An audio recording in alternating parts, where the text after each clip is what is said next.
नमस्कार। यूएनएन भारत में आपका स्वागत है। मैं आपका मित्र आरबी उपाध्याय। चैनल को सब्सक्राइब करें, लाइक करें और शेयर करें। और आज हम बात करेंगे गुजरात में एमआईएम ओवैसी बंधु गुजरात के इलेक्शन में एंट्री, इसके प्रभाव आज गुजरात में थे ओवैसी बंधु और उन्होंने 3 नामों का ऐलान किया है।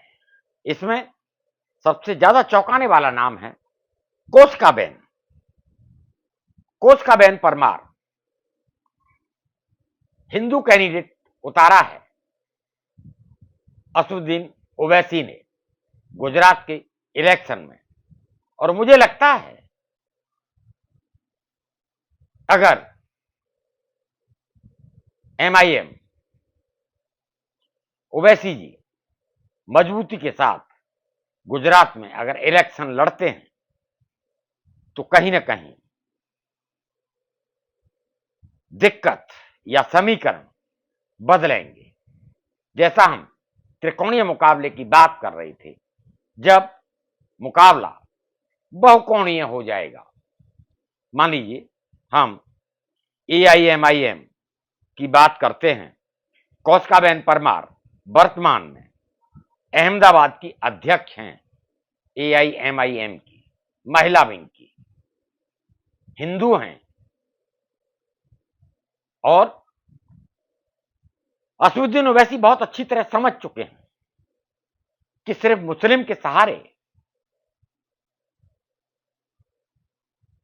सिर्फ मुस्लिम वोटों के साथ केंद्र की सत्ता में नहीं पहुंचा जा सकता। इसलिए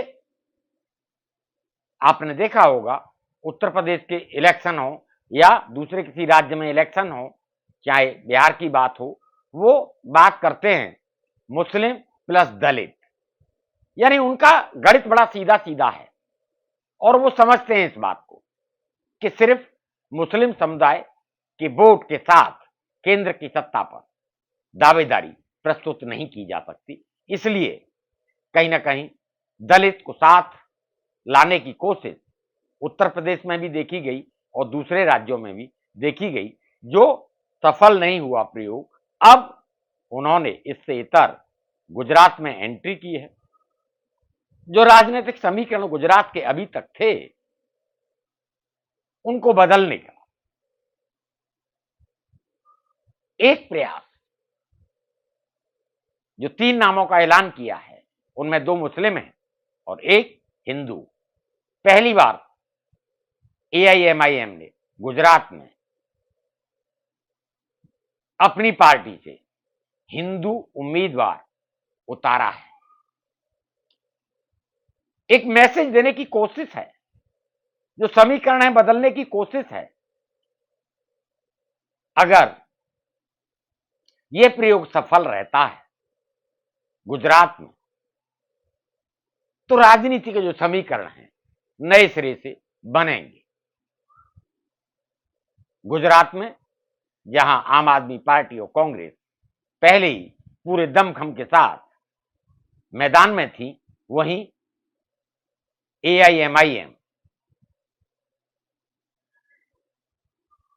की उपस्थिति कहीं ना कहीं डेंट करेगी, कहीं ना कहीं नुकसान करेगी आम आदमी पार्टी का और कांग्रेस का।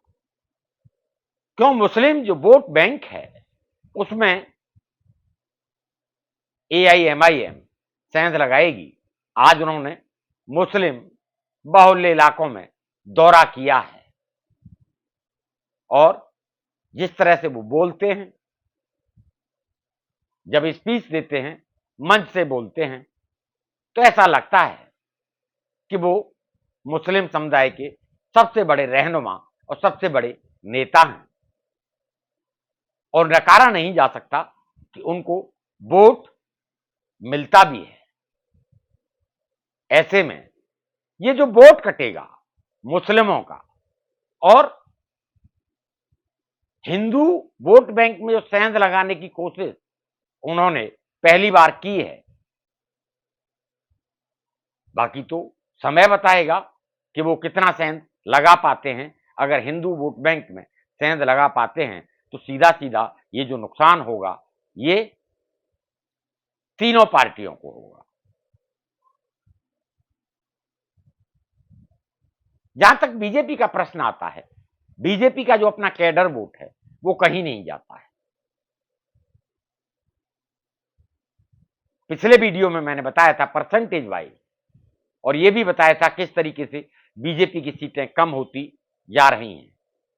ऐसे में अगर एआईएमआईएम कुछ सीटें गुजरात में लेकर आती है